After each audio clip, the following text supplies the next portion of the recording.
Meantime, the United States evacuating embassy personnel from Sudan in the middle of the night in what is being described as a fast and clean operation. Sudan is entering its second week of violence as the government battles rival militaries in the capital city. And now foreign governments could be looking to move in. Dr. Sumantra Maitra is a global politics expert and senior fellow at the Center for Renewing America and joins us now. Dr. Maitra, great to see you as always. Look, it is not every day that we discuss Sudan in the first block of the show. So why is this such a big deal? Why should Americans care? Thank you very much for having me, first of all. The current problem rose when the Sudanese dictator Bashir's government was toppled by forces which were at that point of time supported by Saudi Arabia and the Emiratis. The Sudanese forces took part in the uprising and have been essentially divided into two between the army and the air force, which is the bigger force, and the smaller but relatively heavily armed and weaponized militia called the RSF. These are the two forces which are currently at fight. Sudan is a very important strategically placed region, like since the time of the British Empire, for example. In the Red Sea and the Nile, they have got massive gold reserves, and it's the third largest African country with all sorts of foreign powers having designs on it. For example, Egypt backs the Sudanese army, the Emiratis fund the RSF to counter Iran's growing power. But the U.S., though, the bigger problem is Russia and China. I'm not really sure how much the Russians are capable currently after their Ukraine faceplant, but Sudan has always been sort of like a subject of interest for Moscow because Moscow wanted to place around 500 troops and a few warships before they kind of like got mired in Ukraine. The Russian mercenaries, for example, are based in Sudan, and they scope out the country's gold and uranium reserves. China is a bigger problem because China, most importantly, have a base in Djibouti, which is right next door with thousands of soldiers and warships, keeping a watch on the Horn of Africa.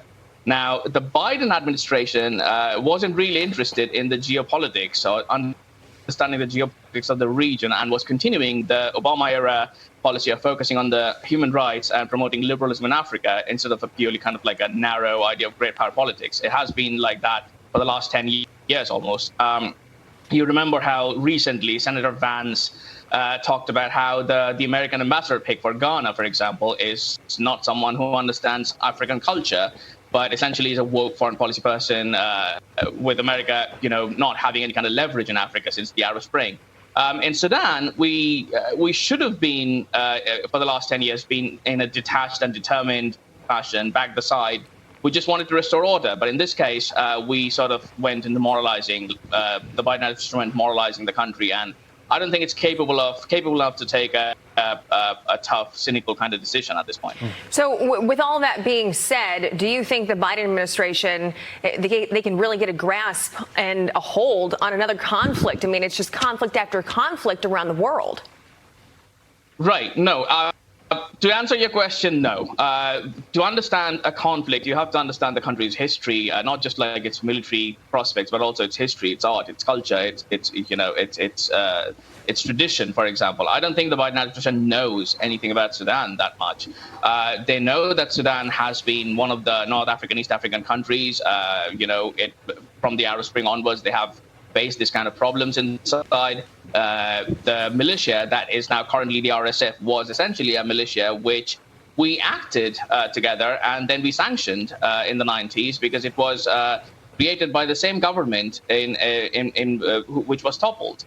And it was one of the most criminal organizations in the history of Sudan. So I don't think the Biden administration really knows what it's doing. I think it kind of sees it's a reflection of the American idea of promoting liberty in North Africa, like the democratic idea of promoting liberty in North Africa, which sort of like failed. Egypt, for example, is on our side, and Egypt is keeping currently a low profile because it supports the Sudanese army. We haven't taken any stand so far, but we should. I read in your notes, you said you're worried that this could all destabilize Egypt. You know what I'm worried about in the more near term?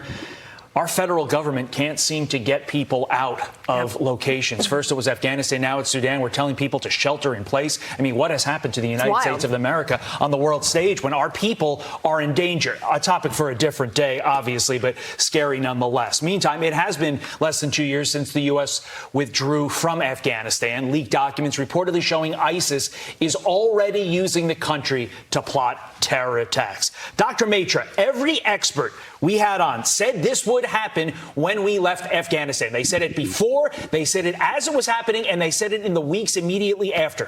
Why didn't Joe Biden and his team realize it? I mean, I'm glad you asked this question because this is something which has been bothering me. Like, I'm listening to Joe Biden say, like, even in the recent press release, they said that, the biggest problem of Afghanistan is because the previous administration decided that we should leave, and therefore we were tied in our hands to do anything about it. And I thought that decision was taken at least 2 years back before the original move happened, before the withdrawal happened from Afghanistan. They had the time to focus on the withdrawal. They had the time to figure out how to have intelligence gathering in that country. They had the time to figure out what we call over-the-horizon capabilities, like, using drones and other things to keep an eye on the ISIS resurgence in Afghanistan. They didn't do anything. Recently, the National Security Council spokesperson, Adrian Watson, said to Washington Post that, we maintain the ability to remove terrorists from the battlefield without permanent troops presence on the ground. And I'm thinking, like, yes, that's true, but we are not seeing any evidence to that. Currently, however, we are in sort of kind of like in a comical situation where we are allied with the Taliban, or at least the section of the Taliban, which is just purely nationalistic. So broadly, the Taliban can be divided into the ones which are more Islamist and militaristic, and the ones which are just purely Taliban nationalists. Mm-hmm. And now what we are seeing is the ISIS is currently, because ISIS is mostly manned by people from Central Asia and Arabia and Africa, they are coming to Afghanistan. They're trying to create this base. They're trying to create this organization from where they can launch attacks, not just to India and Pakistan, but also to the near abroad.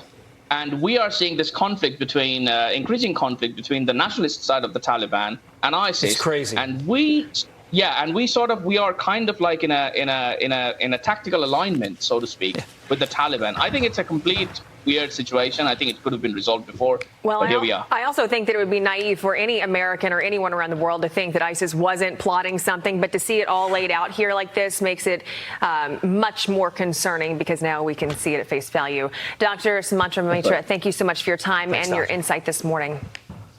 Thank you very much for having me. Of course.